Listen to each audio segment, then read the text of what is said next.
I was on duty in the middle of the battlefield in Kandahar when the call came through. Not from command, but from the woman who once called me her husband.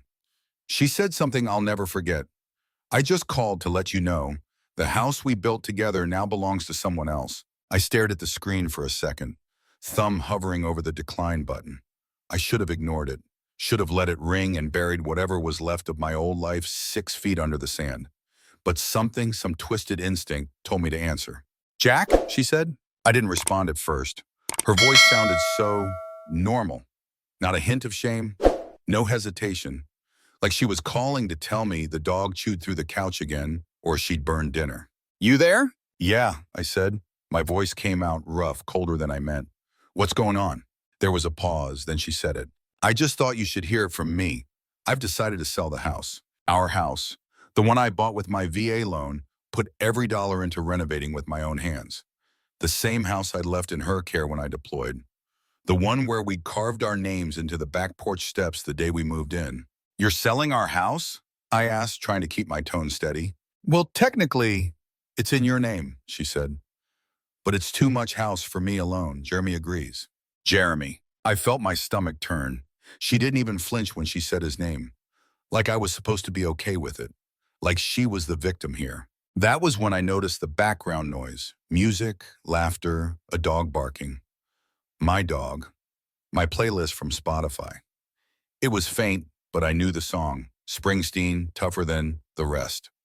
Irony couldn't have punched harder. "You're calling me from my own house, aren't you?" I asked, low and quiet. Another pause, then, "Yes, I thought it would be better if you heard it from me directly." I didn't answer, didn't curse, didn't scream.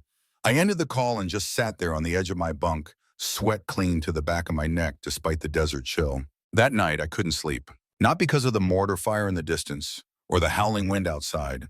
Not even because of the 13-hour shift I just finished clearing debris and escorting supply trucks. No, I couldn't sleep because the woman I loved for 15 years had just sold me out and didn't even have the decency to lie about it. We met in the fall of 2010. I'd just gotten back from my second tour in Iraq, still dust-covered and jumpy from adrenaline. She was working as a receptionist at the VA clinic. Smart, sharp-tongued, that kind of beauty you don't forget. The kind that makes you believe in home again. We married fast, too fast maybe, but hell, life in uniform doesn't wait for fairy tales. She used to say she was proud of my service, baked cookies for my unit's homecomings, posted proud Army wife on Facebook. But over the years, things shifted. She stopped asking about my missions, stopped watching war documentaries with me, said they gave her bad energy. I noticed the little things, the new clothes, the gym obsession, the late nights out with Melissa from work, who I never actually met. Still, I never pried, never checked her phone. My old man taught me one thing: if you have to go looking for betrayal, it's already there. So I didn't look. I waited. And now the waiting was over.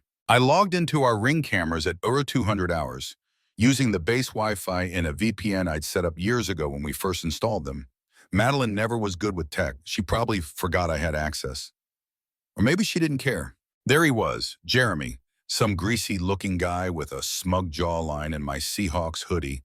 My German Shepherd, Scout, followed him around like they were best friends. He poured himself coffee from the French press I'd bought last Christmas. Used my mug, the mug, etched with property of Staff Sergeant Whitaker. Then I saw Madeline, laughing, reaching over to touch his chest while they stood in the kitchen I'd tiled myself.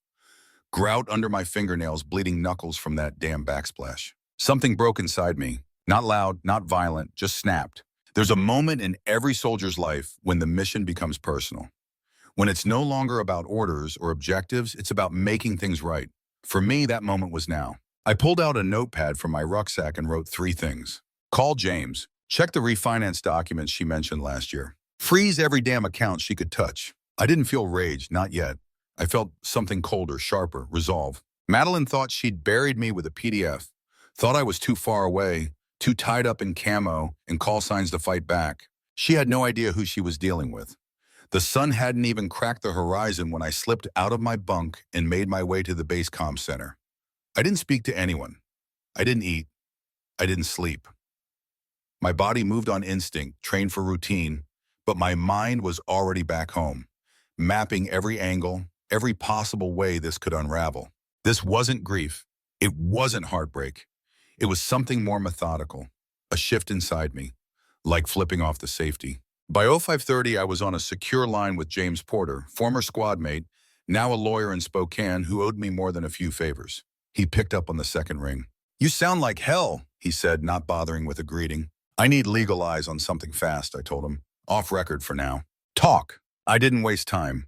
Told him about the call, the house, Jeremy, the refinance Madeline had floated months ago, supposedly to pay down some credit stuff. At the time, I didn't think twice. I was prepping for deployment. We agreed to discuss it later. Later never came. James grunted. "Send me whatever you can access. Deed, mortgage, account statements, any loan activity. I'll pull the public records side." "I don't know how deep this goes," I said, keeping my voice low even though no one was around. "Then we find out, quietly." After the call, I walked the perimeter of the base 3 times. Same boots, same dust, same guys cracking jokes over instant coffee. But nothing felt normal anymore. I couldn't shake the image of Jeremy in my hoodie, casually stealing my life one coffee sip at a time. I pulled up our bank account again from my phone. 2 months back, things had looked fine. Now, we had $22.37 left in checking. Our joint savings, 47 grand we'd built over a decade, was zeroed out. Gone. I tapped through the transaction history. A breadcrumb trail of betrayal. Small withdrawals at first. $100 here, a few hundred there. Then it ramped up fast. 4-figure transfers to an account I didn't recognize. The name on the other side was blurred under bank privacy, but I knew damn well it wasn't me. I took screenshots, every damn line, sent them to James along with a note. "She's been bleeding me dry since the day I deployed." That night, I opened the footlocker under my bunk and dug out the envelope I never told Madeline about. It was sealed in a thick plastic sleeve, labeled in Sharpie, "Backstop." Inside was every document that ever mattered.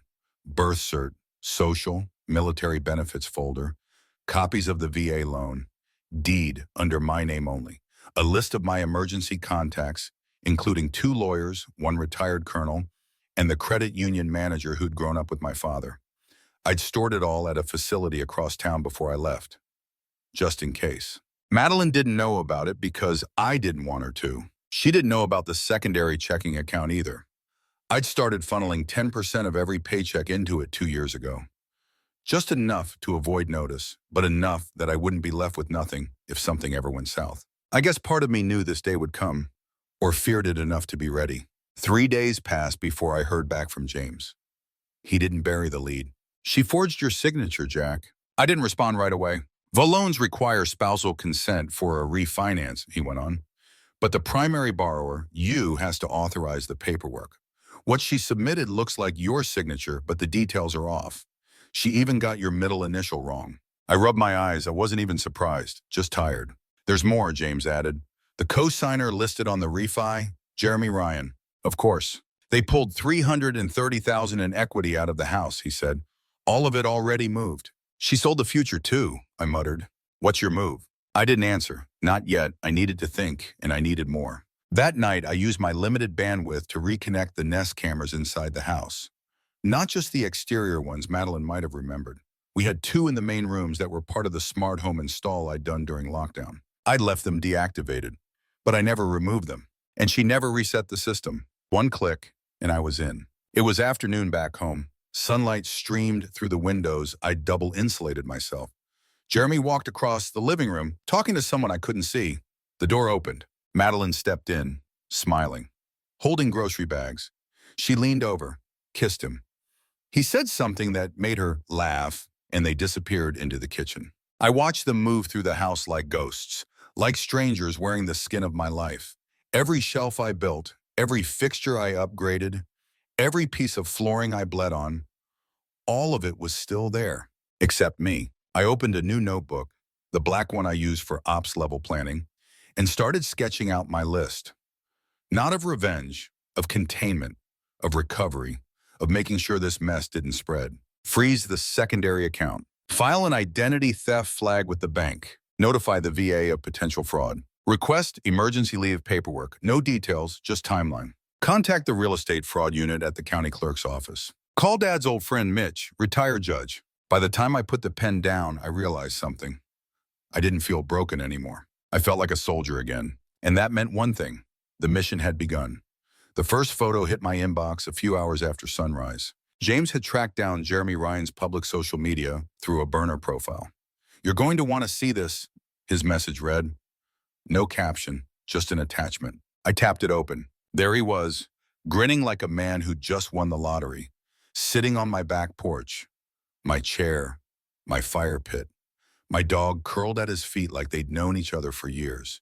And in the corner of the frame, tucked next to the garden shed, was the American flag I hung after coming home from my third deployment. His hand rested on the armrest like he owned it all, like my life was just a temporary rental he finally got the keys to.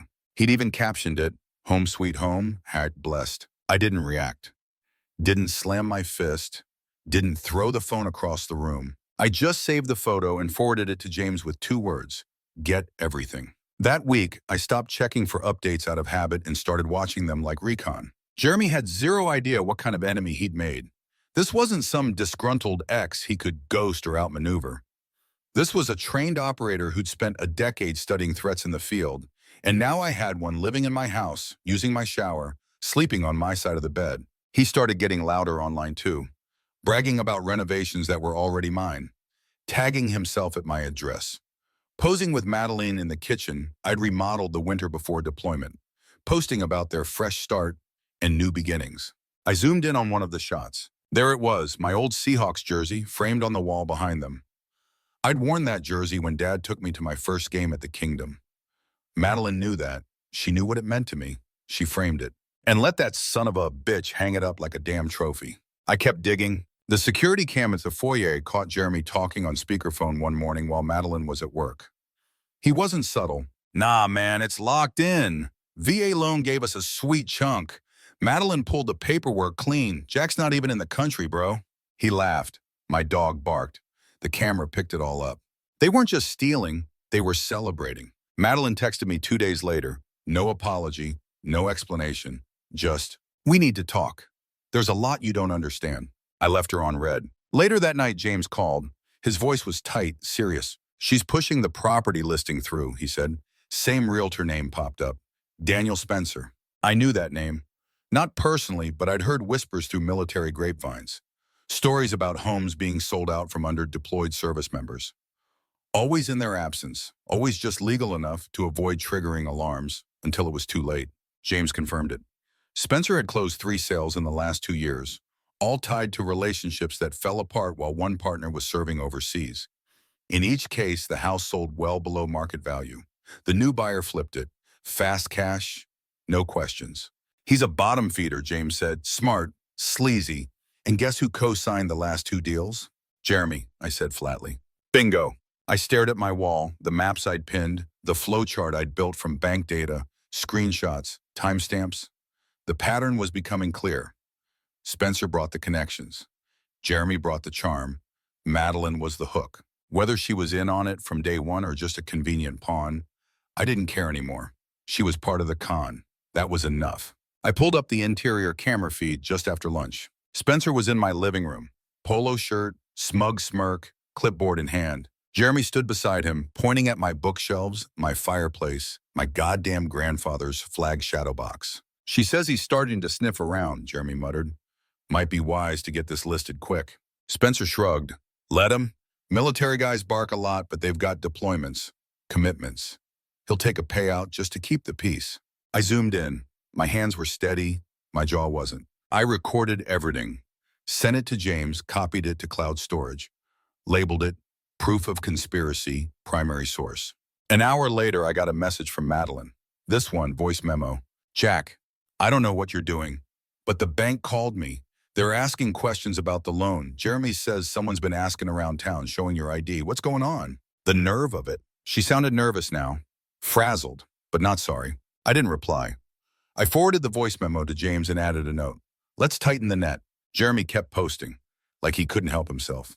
A new photo every day, drinking my whiskey, posing in my garage, wearing my flannel. Caption after caption about the life I deserve and finally building something real. Madeline appeared in most of them, kissing him on the cheek, lighting candles, painting the fence we already stained together 2 summers ago. She looked happy. I looked at the image and didn't feel grief anymore. I felt calculation. They thought I was watching from 1,000 miles away. What they didn't know, I was already back on American soil, closer than they realized. And I wasn't watching. I was hunting. By the time I stepped off that red-eye flight into Spokane's chill, I wasn't carrying baggage. I was carrying intent. No announcement. No warning. No "I'm back" texts. I moved like a shadow. Rented a car under a different name. Booked a room at a dive motel 20 minutes outside town. Didn't even unpack.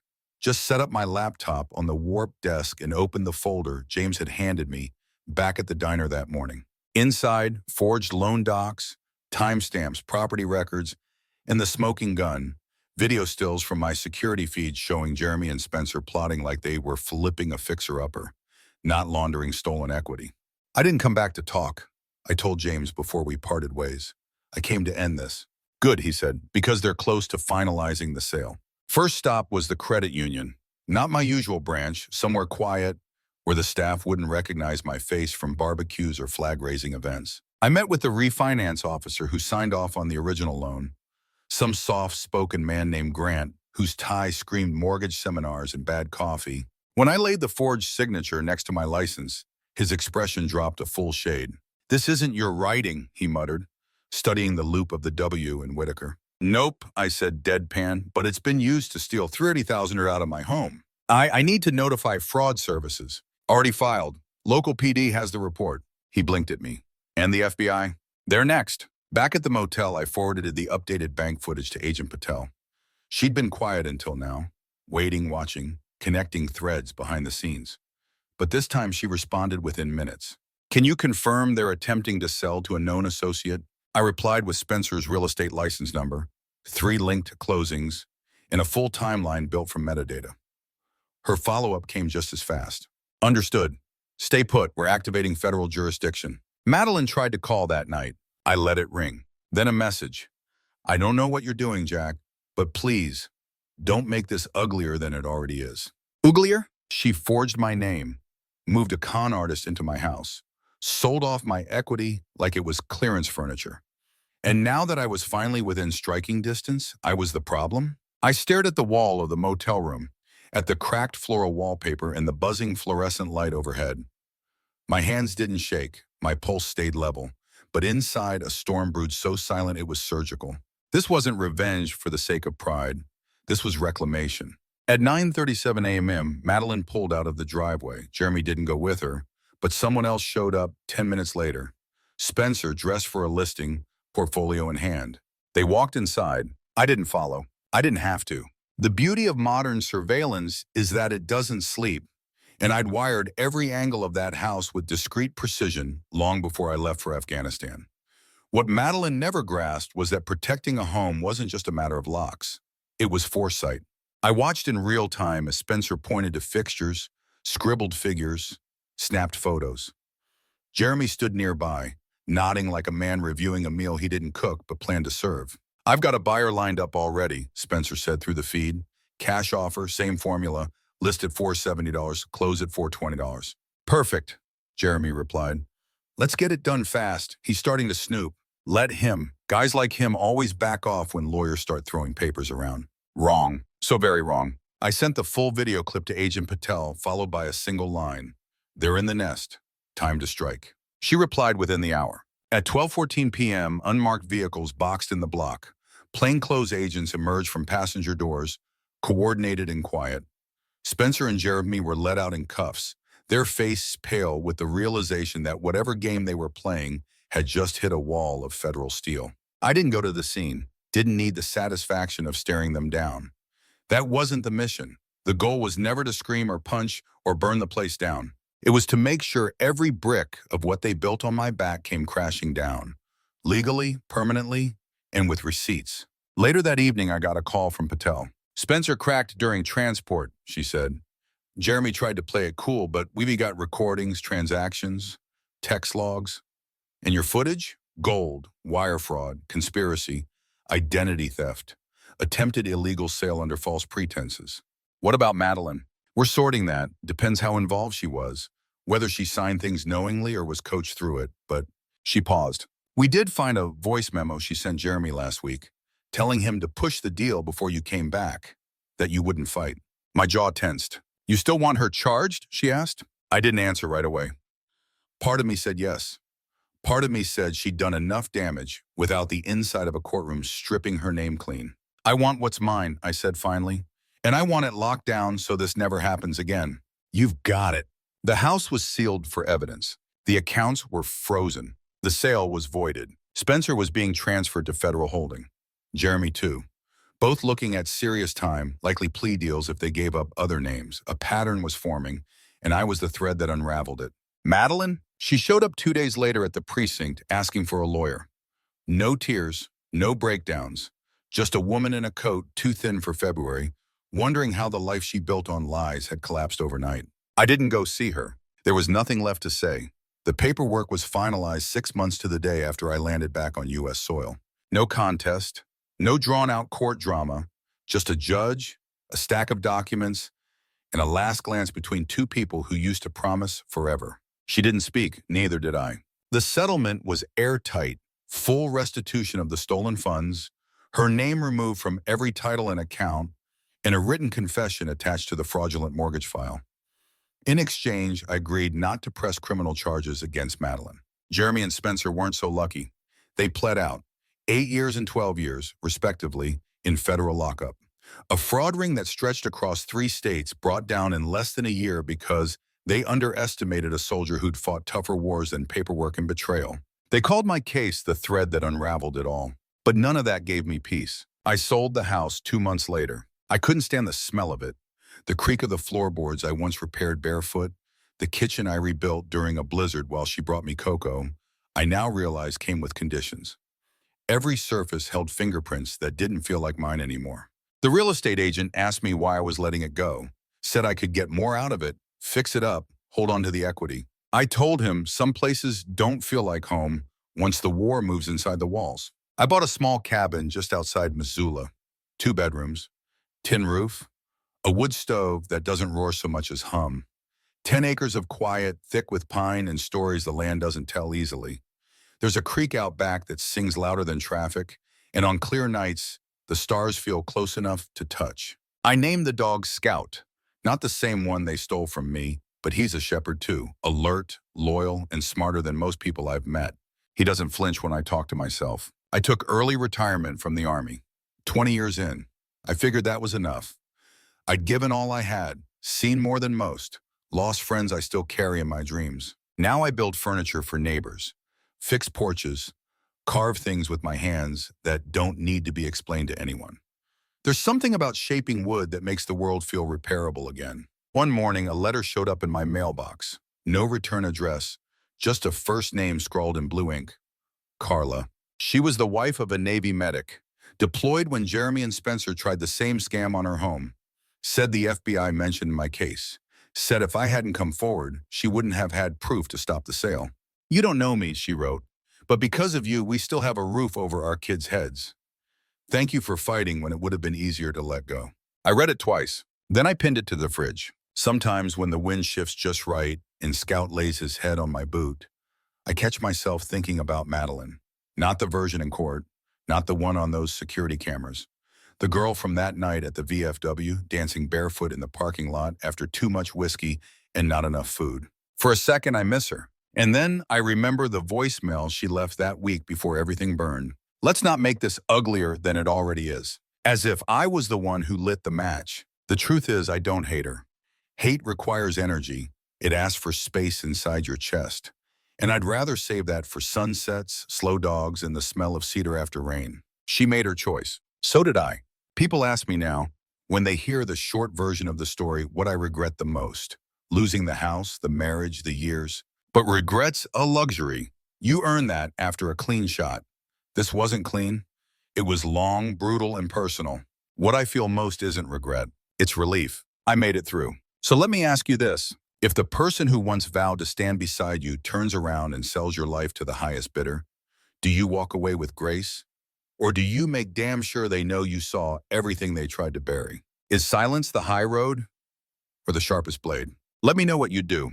Because for me, this was never about revenge. It was about reclaiming what no one had the right to take. It's strange what sticks with you after the smoke clears.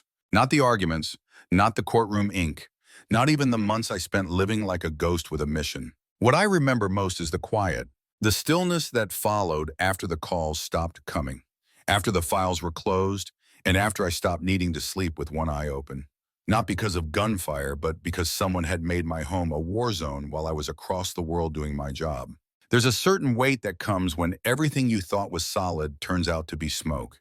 You question the foundation of trust, of history, of identity. Who am I now if not her husband? Where do I go if everything I built was sold behind my back? Turns out, you don't go anywhere. You build again. The cabin's no mansion, but it breathes better than the house I left behind.